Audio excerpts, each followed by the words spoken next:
ಶ್ರೀ ಪರಮಾತ್ಮನೇ ನಮಃ. ಶ್ರೀಮದ್ಭಗವದ್ಗೀತಾ ಅಥ ತೃತೀಯೋಧ್ಯಾಯಃ.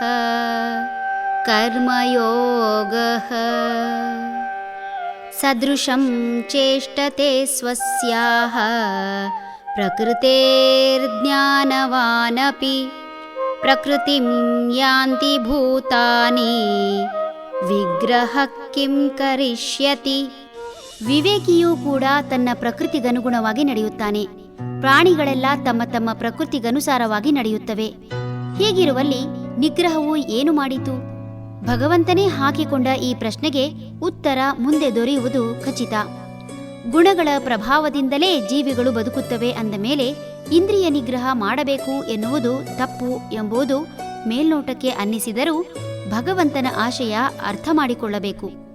ಪ್ರಾಣಿಗಳು ಪ್ರಕೃತಿಗನುಸಾರವಾಗಿ ಬದುಕುತ್ತವೆ ಅಂದ ಮೇಲೆ ಮನುಷ್ಯ ಮಾತ್ರ ಯಾಕೆ ಇಂದ್ರಿಯ ನಿಗ್ರಹ ಮಾಡಬೇಕೆಂಬ ಪ್ರಶ್ನೆ ಮೂಡುವುದು ಸಹಜ.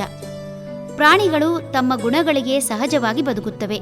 ಅಂದರೆ ಹುಲಿ ಹುಲಿಯಂತೆಯೇ ಬದುಕುತ್ತದೆ ಹೊರತು ನರಿಯಂತೆ ಅಲ್ಲ. ಮನುಷ್ಯ ಕೂಡ ಮನುಷ್ಯನಂತೆ ಬದುಕಿದ್ದರೆ ಯಾವ ನಿಗ್ರಹವೂ ಬೇಕಿರಲಿಲ್ಲ.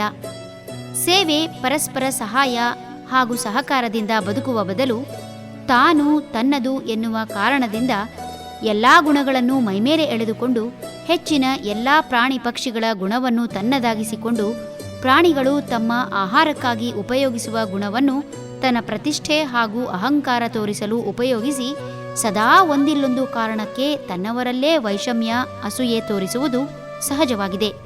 ಹರಿ ಓಂ.